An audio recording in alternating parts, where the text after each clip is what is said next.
Me da muchísimo gusto darle la bienvenida a una porción semanal más. Ya estamos en nuestro segundo año, casi aterrizando el segundo año. Vamos ahora casi a un tercio del último libro que se ve anualmente. Y hacía yo una reflexión, a manera de bienvenida se la digo, y es que en la iglesia de Jerusalén se adoptó esta lectura semanal del Pentateuco como el manual de educación bajo el cual el gentil que entraba al movimiento pues debería de ser auspiciado, de comprometerse, debería de aprender. Tenían- Tenemos que tener en mente que esta gente venía de un mundo un trasfondo bastante idólatra, y para los apóstoles, para los dirigentes de las iglesias, era importante que ellos conectaran toda la Biblia. Así que 2000 años después seguimos haciendo lo que el apóstol nos ha enseñado a hacer y estamos muy contentos de llevar esto a todos ustedes.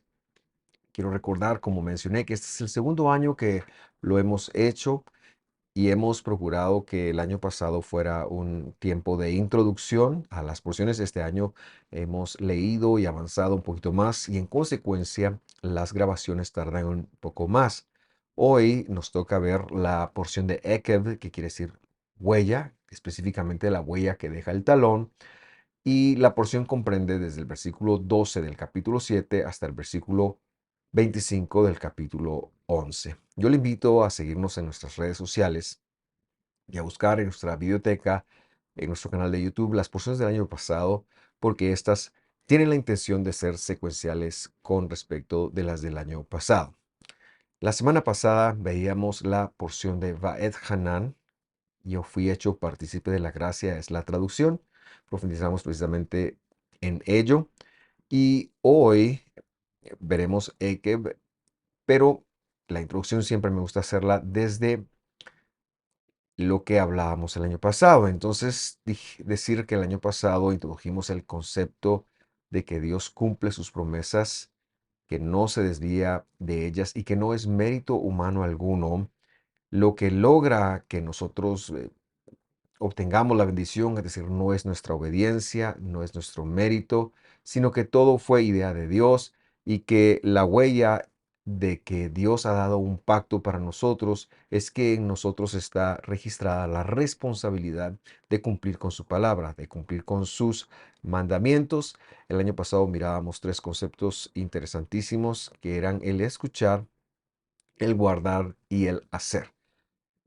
Vamos a la lectura e iniciamos desde el principio de la porción, dice el versículo 12 del capítulo 7, y será la marca, huella, Ekeb, eso es lo que quiere decir Ekeb, la marca que deja el talón cuando pisa en la tierra, y escucharán estos procedimientos y los guardarán y los harán, que el Señor tu Dios guardará para ti el testamento y la piedad que juró a tus padres, o sea, el hecho de que profundizamos un poquito en esto, el hecho de que nosotros tuviéramos el deseo de seguir a Dios en sus mandamientos, era la evidencia, era la huella de que Dios había cortado un testamento para nuestros padres. Versículo 13 dice, y te amará como promesas, y te bendecirá, y te multiplicará, y bendecirá el fruto de tu vientre, y el fruto de tu tierra, y tu grano, y tu mosto y tu aceite y la cría de tus vacas y los rebaños de tus ovejas en la tierra que juró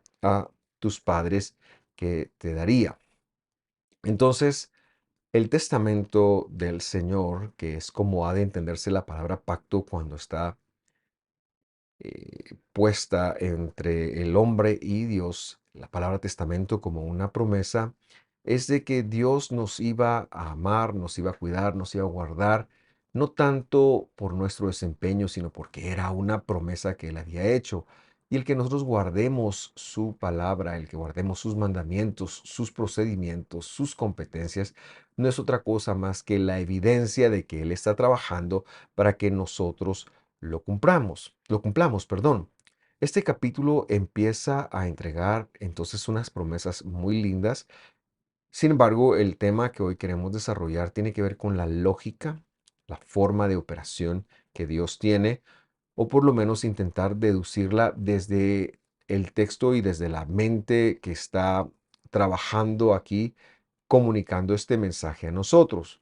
Entonces, para ir adquiriendo este objetivo, nos adelantamos a leer hasta el versículo 16 y dice así: destruirás, literalmente dice, devorarás a todos los pueblos que el Señor tu Dios te entrega. Tu ojo no tendrá, perdón, piedad de ellos, y tampoco servirás a sus deidades, porque esto sería un tropiezo para ti. Y en un mundo como el de hoy, en donde la lógica humana se está imponiendo sobre la lógica divina, es necesario entender y dilucidar qué era lo que Dios quería. Dios le pide a su pueblo que haga lo que Dios ha dicho. Y por esta razón es importante no tener piedad con cualquier cosa, en nuestro contexto podríamos interpretarlo así, con cualquier cosa que se interponga entre el derecho divino, entre lo que Dios espera que nosotros hagamos y nosotros. Claro, hay mucha tela que cortar en esto porque no podemos nosotros tomar la ley por nuestras propias manos. No estamos en la posición que ellos estaban de invadir, como ellos pues sí lo hicieron, sino que nuestra postura es otra y creo yo que se da a un nivel más personal. Si una amistad se interpone en que le obedezcas a Dios, no debes de permitirla, no debes de tolerarla. Si hay alguien que cuestiona lo que Dios está diciéndote a tu vida, pues claro, no hay que devorarlo, pero sí hay que devorar el deseo de sucumbir a lo que ellos piden de ti. Por lo que antes de que el pacto o el testamento de Dios esté en riesgo, es mejor acabar con aquello que lo pone en riesgo. Claro, yo quiero hacer la aplicación al día de hoy, pero en el tiempo en que los israelitas conquistaron la tierra, esto implicaba hacer una política de arrasar la tierra, porque ellos no podían permitirse que las personas que no tenían las ideas divinas, que no tenían los pensamientos divinos, ellos permanecieran con vida, porque ellos iban a entrar y se iban a comunicar en ellos y perdón, se iban a pervertir si lo permitían. Hoy en día creo yo que es muy importante que como creyentes, cuando nos congreguemos, tengamos una actitud así para todo lo que sea anti Dios que pueda meterse en las congregaciones. Antes de pensar en hacer lo que está de moda o eh, lo que está cool, es una palabra que se me ocurre. Si esto tiene un conflicto con lo que está escrito, no debemos de hacerlo. Entonces, lo primero es cuidar el pacto. La lógica divina es a cuidar el pacto. Lo segundo es una advertencia contra un enemigo muy interesante. Vamos a llamarle temor. Veamos el versículo 17. Si dijeras en tu corazón, recuerde nuestro tema es la lógica divina, estas naciones a las que Dios les está pidiendo ahora que entren y conquisten, son más poderosas que yo.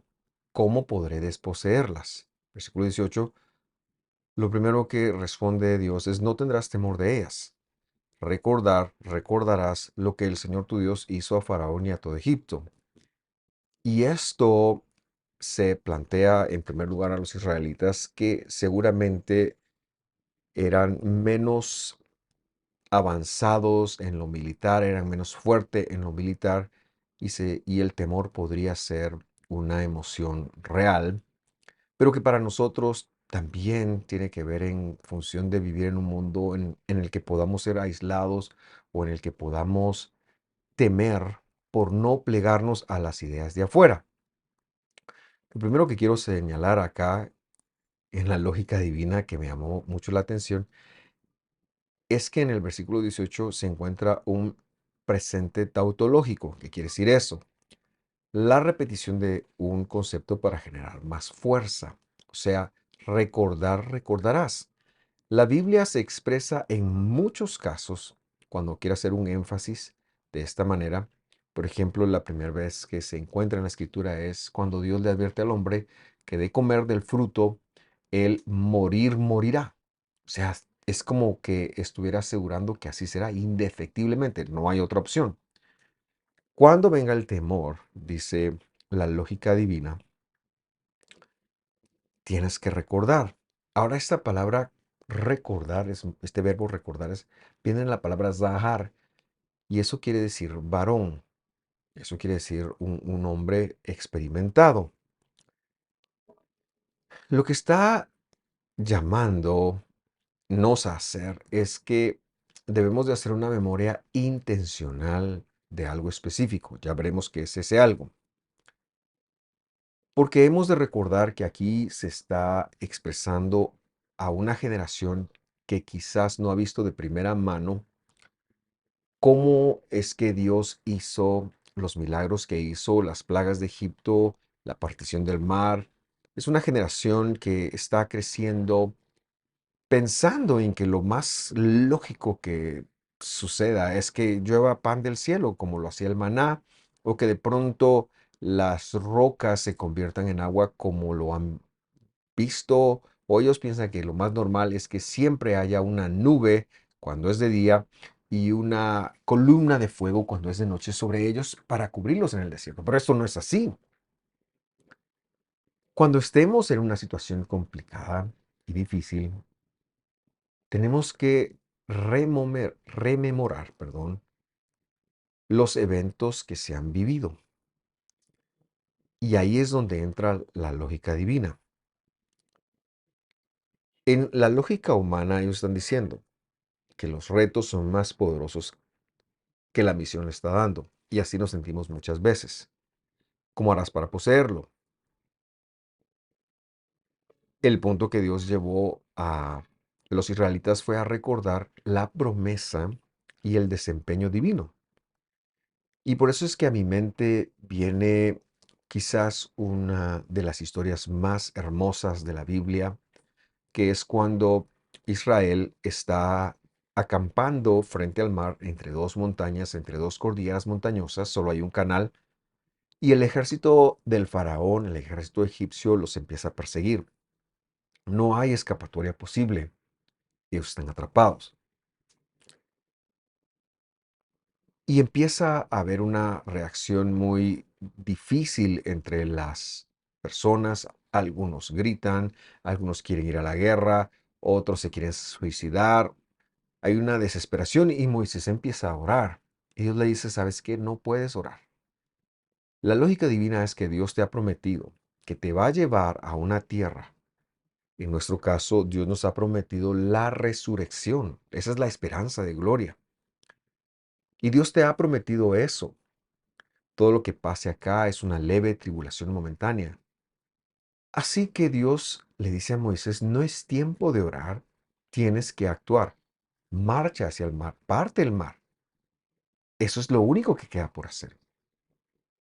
Nosotros no debemos de pensar cuando estamos en cualquier peligro o en cualquier situación que Dios ha renegado de su palabra o que nos ha olvidado, sino que lo que Él ha prometido es lo que se nos está llamando a hacer y que debemos de marchar hacia lo ilógico para nosotros, porque no era lógico que estas personas marcharan hacia el mar. Eso era lo menos lógico, ya que se podrían ahogar, pero Dios partió el mar. ¿Por qué? Porque Él había hecho una promesa. Entonces la lógica de Dios siempre va a estar por respaldar su palabra, por respaldar lo que Él ha prometido. Y esto debe de empujarnos a conocer lo más claro posible qué es lo que Dios nos ha prometido, porque eso es lo que Dios va a respaldar. La lógica divina es, y sobre esto creo yo es que descansa este estudio, que si Él te prometió algo, obviamente me refiero a la Biblia, Él va a cumplir. Por lo tanto, recordar en cualquier momento álgido que Dios ya nos ha cumplido, que nos ha salvado, que ha venido a la tierra, recordar intencionalmente, esto nos vacuna, por decirlo de alguna forma, contra el temor que nos incapacita para actuar. Debemos de aprender a recordar, quizás usted no estuvo, quizás usted piensa, ¿qué tengo yo que ver con los israelitas que cruzaron el Mar Rojo? Pero es que el hecho de que Dios lo hizo por ellos tiene todo que ver con usted. Es como que si lo hubiera hecho por usted, porque todo se centra en el madero. Es decir, si Israel hubiera perecido ahí, no hubiera habido una nación a la cual Jesús, 1200, 1400 años después, no viniera. No se hubiera dado todo el desarrollo que el testamento de los antiguos nos narra, sino que esto hubiera acabado. Pero el hecho que usted y yo sabemos de esto, el hecho que hemos sido llamados por Dios, por el madero, quiere decir que todo eso tiene que ver con nosotros o tuvo que ver con nosotros, y por eso es importante recordar, hacer memoria. Dios no nos va a dejar. Dios nos, pero sea intencional para recordar. Recuerde las promesas que le ha dado. Recuerde los milagros de la Biblia. Y recuerde que usted sigue en pie. Recuérdelo intencionalmente y vacunémonos contra el temor. Sigamos en nuestra porción y vamos a leer ahora el versículo 19. Las grandes experiencias que tus ojos vieron, dice, es decir, venimos de decir que lo que Dios había hecho en Egipto. Y entonces le dice lo siguiente: las grandes experiencias que tus ojos vieron, las señales y las maravillas, la mano poderosa y el brazo extendido con el cual el Señor tu Dios te sacó.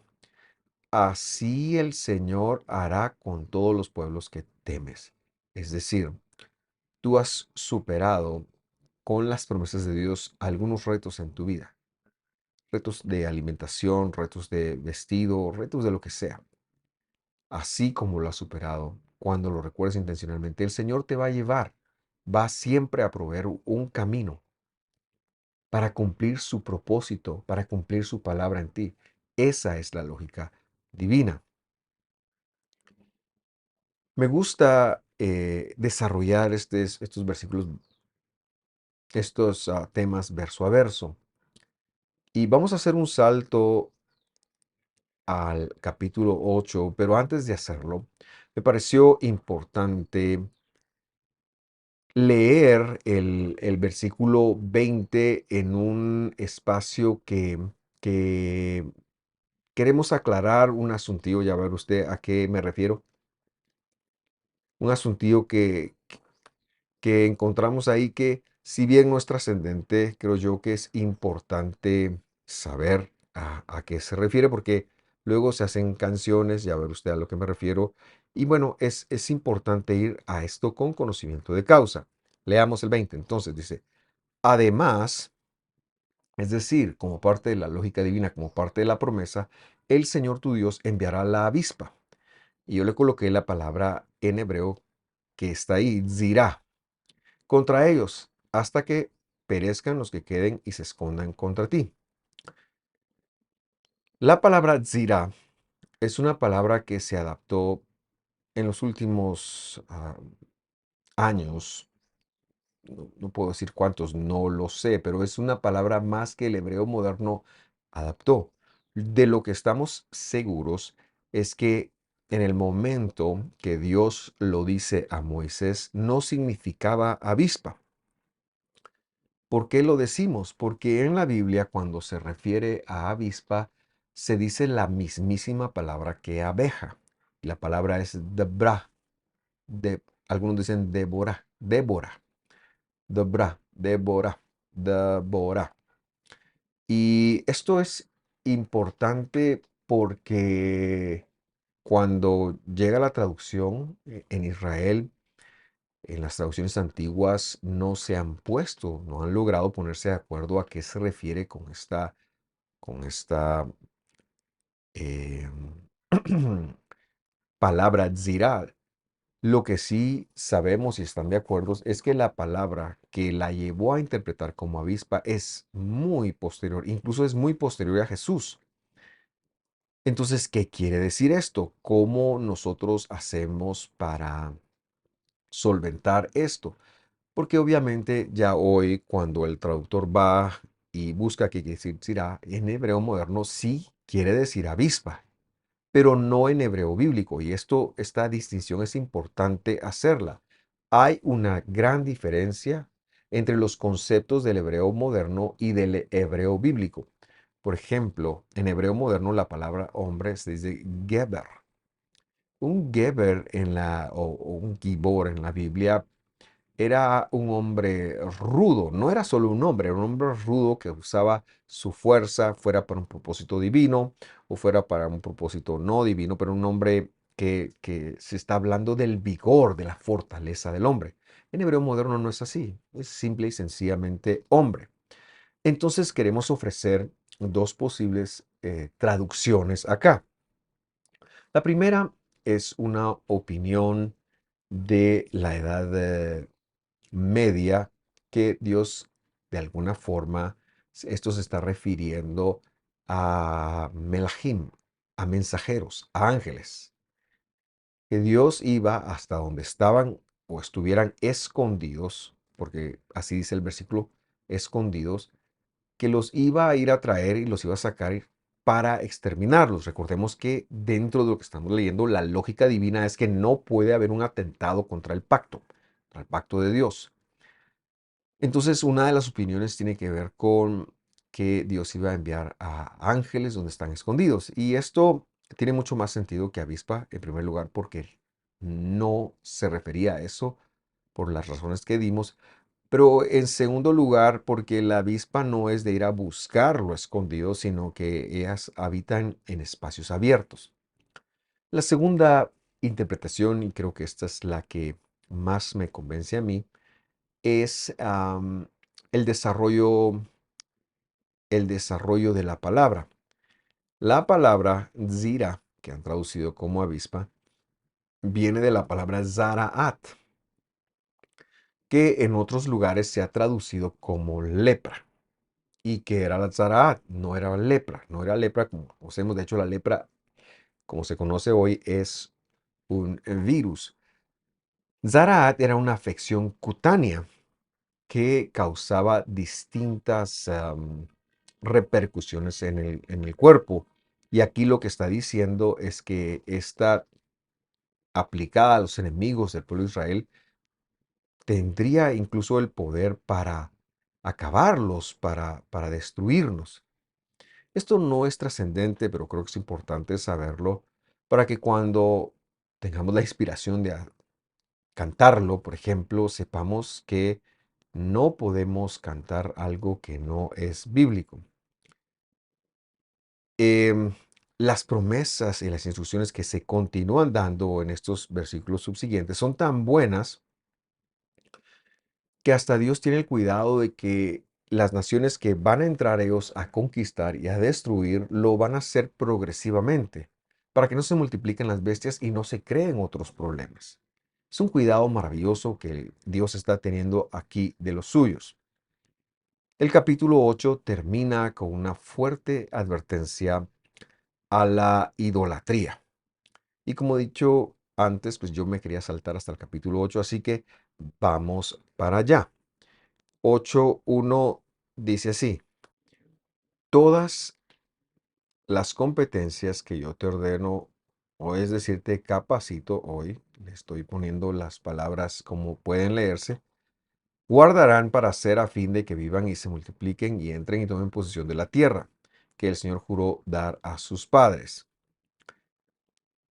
He sustituido la palabra mandamiento por competencias porque eso es lo que es una mitzvah, una habilidad, un rasgo, en este caso todos los rasgos del carácter de Dios, que yo te ordeno, que yo pongo en orden, que yo te capacito, por eso es que he agregado esa palabra. Dice, guardarán para hacer, o sea, esto lo van a hacer de tal forma que ustedes vivan, que les dé vida y se multipliquen, y luego puedan tomar posesión de la tierra que el Señor juró dar a sus padres. Más que un llamado a ser obedientes, nos encontramos una promesa acá. Dios se iba a encargar de que ellos guardaran todas las habilidades dadas por Dios, que ellos fueran capaces de convertirse en personas competentes. Y esto me lleva a recordar algo y a enfatizar algo. Dios no te pediría algo, si eres creyente en Jesús, no te pediría que hicieras algo para lo cual no te ha dado la capacidad de hacer.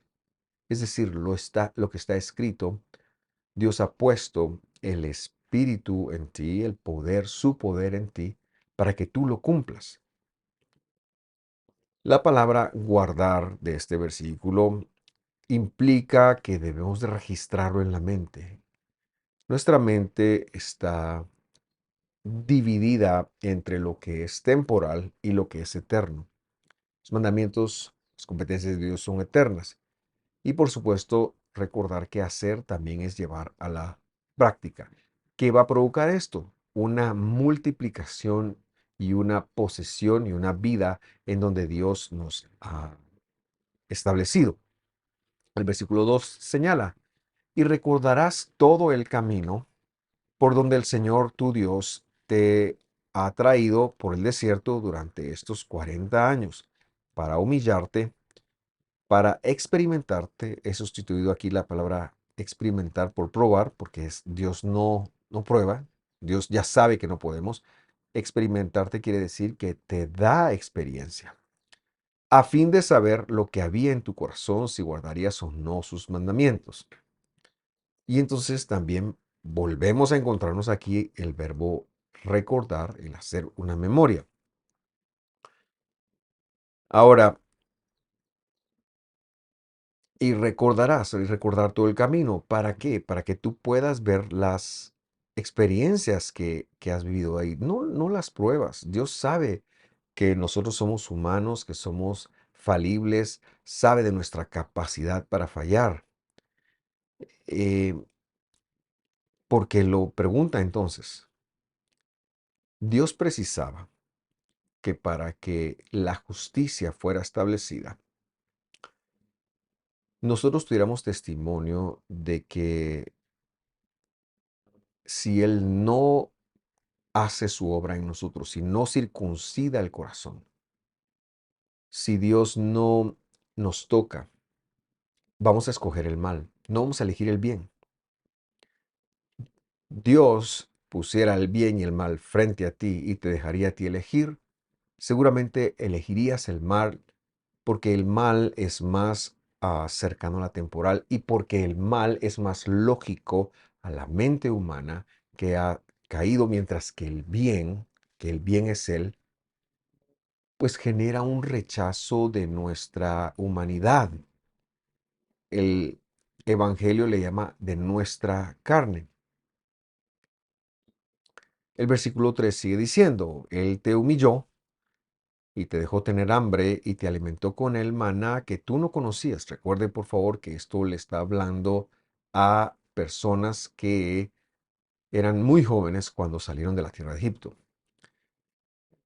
Así que lo alimentó con el maná, perdón, que ni él, que ni estas personas conocían, ni los padres habían conocido, para hacerte entender que el hombre no solo vive de pan, sino que vive de todo lo que procede de la boca del Señor. Y esta escritura es muy conocida. Recordamos que cuando el Señor fue experimentado, ahora Él fue experimentado no para ganar experiencia ni para crear un testimonio de que sí podía, porque no tenía por qué hacerlo. Él fue experimentado para demostrarte a ti y a mí cómo es que se vence al mal. Y lo que Él cita cuando la serpiente le está diciendo que convierta las piedras en pan, es precisamente este versículo. ¿Por qué no lo hizo? ¿Podría hacerlo? Por supuesto. Él es Dios. Pero opta por no hacerlo porque eso no se había quedado registrado en la justicia. Así que dentro de la justicia y dentro de la lógica divina, nosotros tendríamos que tener prueba de que elegimos el mal, de que em, en nuestra experiencia, si tuviéramos la oportunidad de no elegir a Dios, lo haríamos, pero que es Él, que por su amor y por su gracia nos convence, nos llama, nos da una oportunidad. El versículo 4 sigue narrando, tu ropa no se gastó sobre ti, Y vemos muchos, muchos milagros. Ni se hinchó tu pie durante estos 40 años. Verso 5. Por tanto, debes comprender en tu corazón que el Señor tu Dios te estaba disciplinando, así como un hombre disciplina a su hijo. Versículo 6. Por cierto, que antes de leer el versículo 6, una analogía muy hermosa. Como nosotros queremos enseñar las mejores disciplinas a nuestros hijos, así Dios, siendo un Padre perfecto, se pasa la vida enseñándonos sus disciplinas. Ahora sí, verso 6. Guardarás pues los mandamientos del Señor tu Dios para andar en sus caminos y para temerlo a Él. Porque el Señor tu Dios, verso 7, te trae a una buena tierra, a una tierra de corrientes de aguas, de fuentes y manantiales que fluyen por valles y colinas. Y ahora ya empieza a hablar de cuál va a ser la lógica desde la perspectiva de la herencia en la tierra. Una tierra de trigo y cebada, de viñas, higueras, granados, una tierra de aceite de oliva y miel. Una tierra donde comerás el pan sin escasez, donde nada te faltará. Una tierra cuyas piedras son hierro y cuyos montes puedes sacar cobre. Verso 10. Cuando hayas comido y te hayas saciado, bendecirás al Señor tu Dios por la buena tierra que Él te ha dado. Quiero hacer dos comentarios acá. En primer lugar, este versículo 10 es un mandamiento que cuando hayas comido y cuando hayas saciado, bendigas al Señor. Después de cada comida, tomes un momento para decir bendito es el Señor que me proveyó y reconocer que todo viene de Él.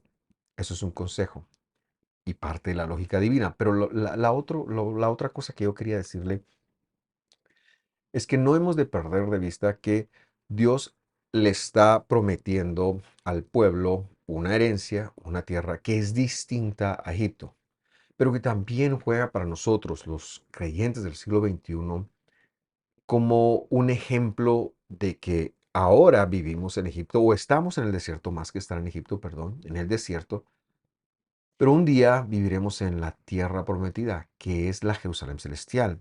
Así que estas palabras son para nosotros. Estamos a punto de entrar a una tierra que nos va a alimentar, una tierra que nos va a saciar, una tierra en donde el Señor será el templo. No habrá templo, una tierra que, como dice Apocalipsis, no entrará en ella algo inmundo, es decir, tamé, deshabilitado.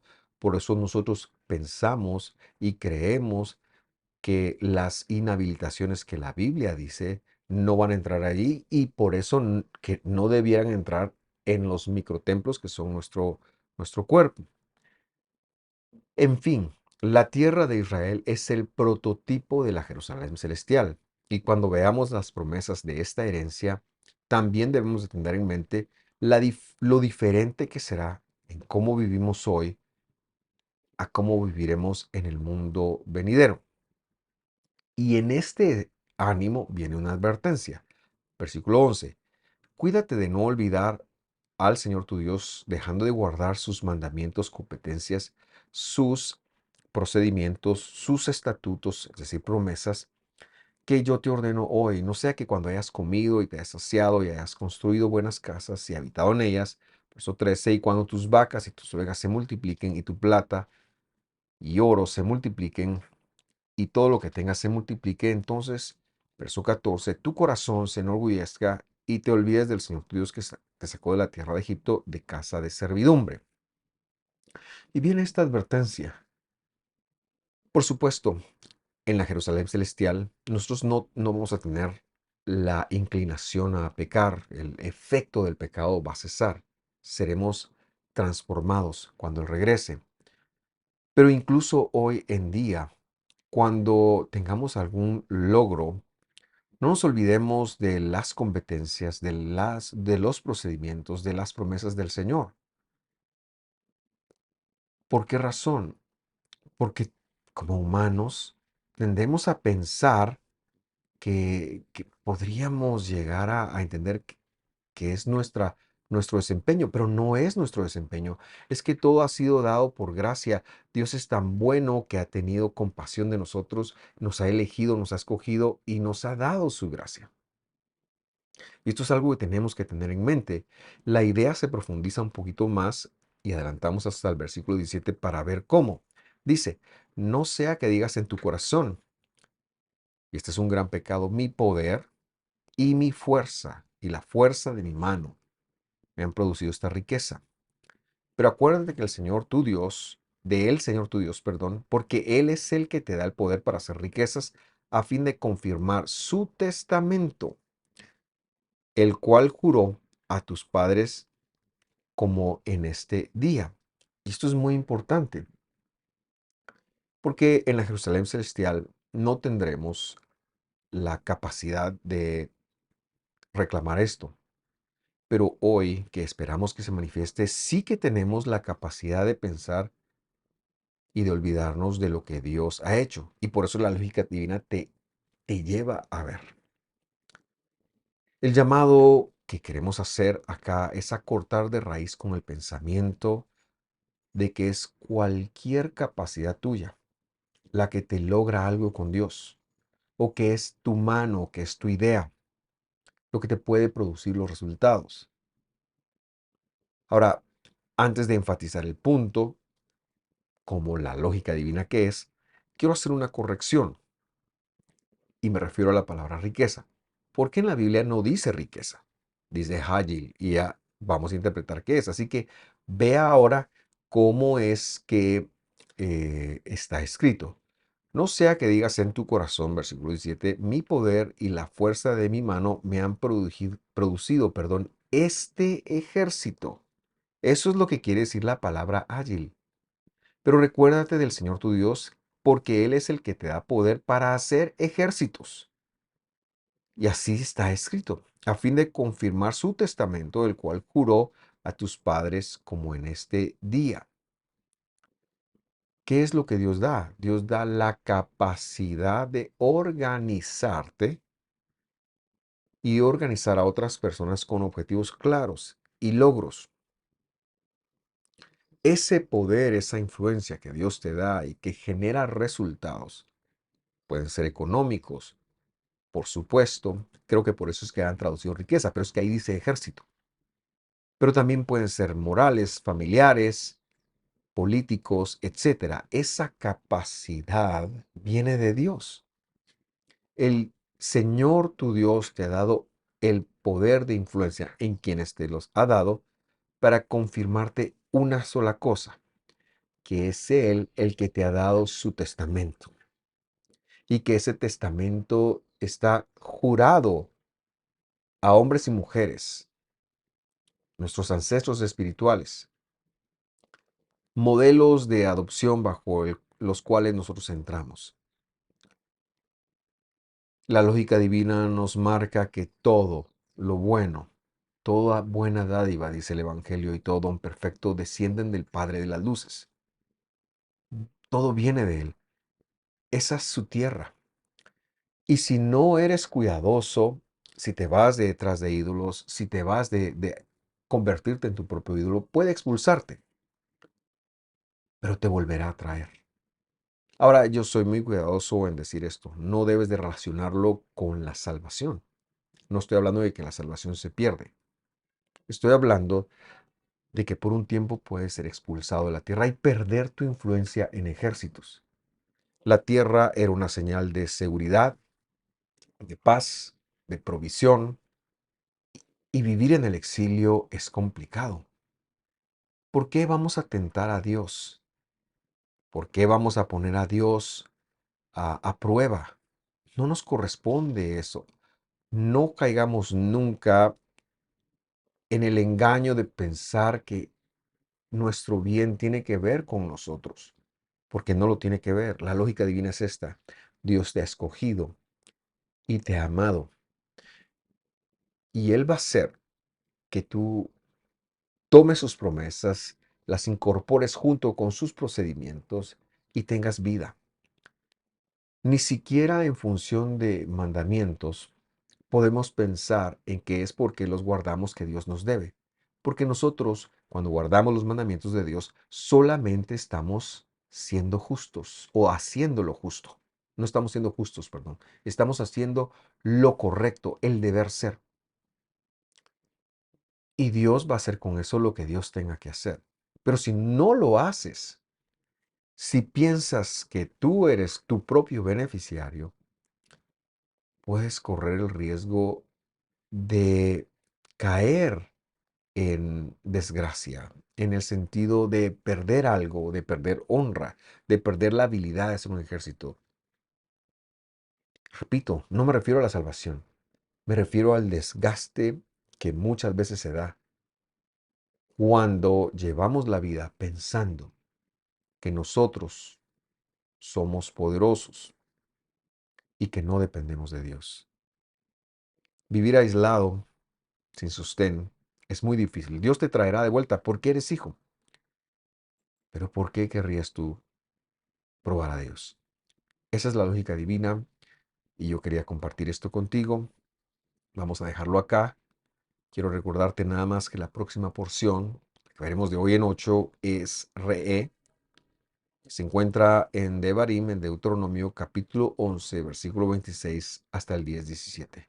Gracias por sintonizar este video. Que estés muy bien. Te envío un fuerte abrazo. Hasta pronto.